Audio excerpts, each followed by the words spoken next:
Hey up everybody. Well, what have I done then here? I've bought a cheap mass-produced bench drill to replace my cheap mass-produced bench drill. So why have I done that then? Well,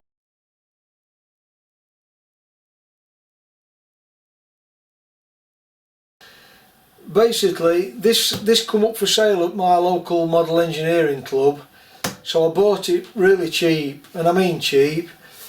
This one served me well over years. I've had this about 15 years.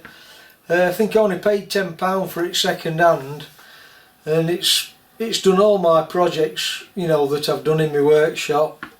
The only thing with these is you've got to do a few modifications to them, or put them that way, just to, you know, just to make them into a better drill. They just want tweaking here and there a little bit, you know. I've done loads of things to this, but one of the main things I've done to this one is I extended the pillar to give me more height. Well, this one it's a little bit bigger anyway, so I don't have to do that, and it's in good condition. You know how you usually get the table packed with drill holes? This has got none. This is in good condition, so it's either not been used much or it's been used and looked after. But oh, and it's got a flexible drive that fits under this motor. I've got to sort that out anyway. But the thing is with these cheap bench drills, like I said, there's nothing wrong with them if you're prepared to do a little bit of work on them. But the main thing that I always find, and I found this with my milling machine, is you have to do a modification on the headstock here to get the quill meshed properly in the worm drive. No, to get the quill meshed properly in the actual rack and pinion. I'll bring camera over and show you. And I've done all my projects on this, and it's a good drill now. I've ironed all the little niggly bits out. But this one, it's a little bit more robust than this one, so I thought I'd plug for this. And you know, it wants a few little bits and bobs doing to it. Wiring wants sorting. This switch here, somebody couldn't be bothered to even put it on right way up. It's an aftermarket switch. That wants sorting out. And really, it's just a tip for any beginners out there, this, or anybody that's got one of these and they might be wondering why a certain thing's happening, i.e. breaking small drills. So it's probably fine for when you're using drills perhaps down to 1/8 of an inch, and then when you get beyond that and you need more sensitivity, this might be one reason that can cause drills to break. Well, that's what I found anyway. And what it is, it's the quill with the rack and the pinion. So you always get some up and down play in the rack and pinion. And when you're drilling, let's say with the 16th drill, you're drilling, the pressure's on the pushing the quill upwards, and then when the drill breaks through, because it's so tiny and small, suddenly the weight of the quill drops, and that's sometimes when you get your mishaps breaking small drills. So this one, they all vary, but you know, varying degrees of play, but I'd say this one it's probably got 30 thou of play in it. Well, how to remedy that, it's quite easy really. It involves a little bit of work, but all you have to do is undo these lock nuts. Just be careful that when that spring unwinds, don't get your fingers near it, or just hold it. So just hold it in place while you take the nut off, or the nuts.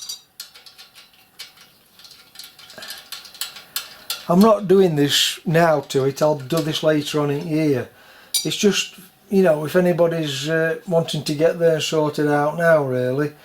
And then just that cutout in that housing catches on that notch on the casting.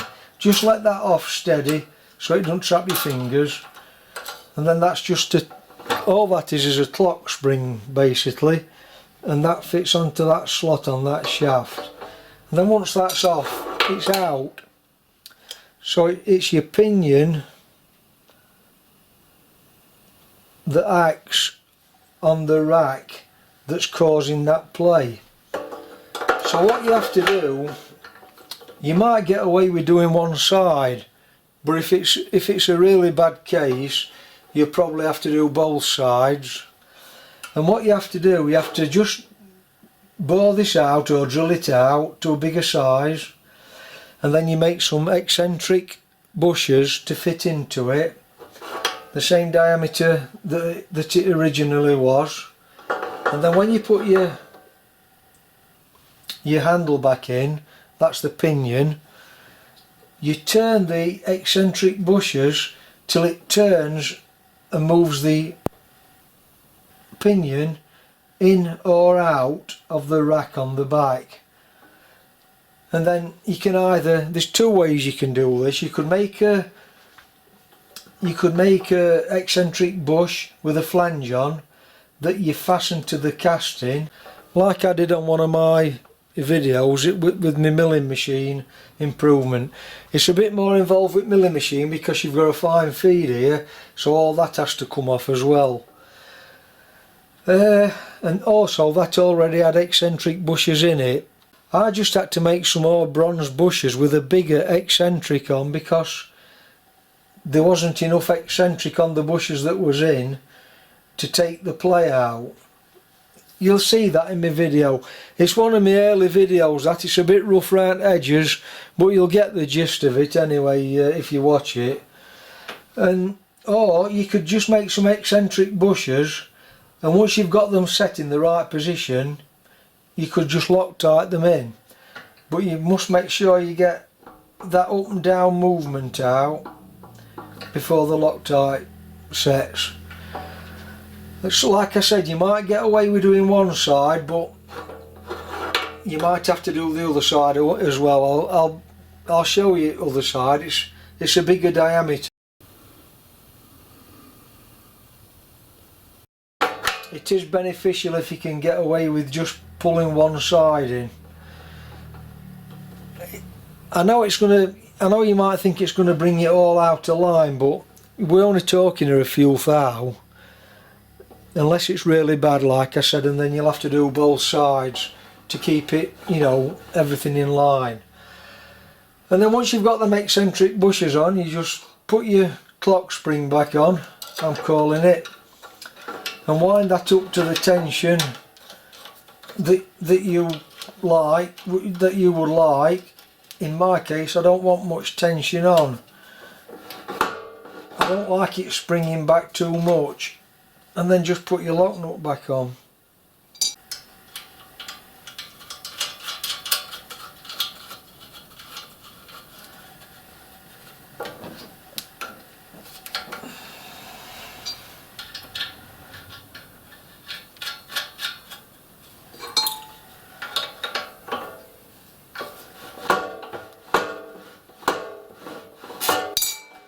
And that way you'll remove that play.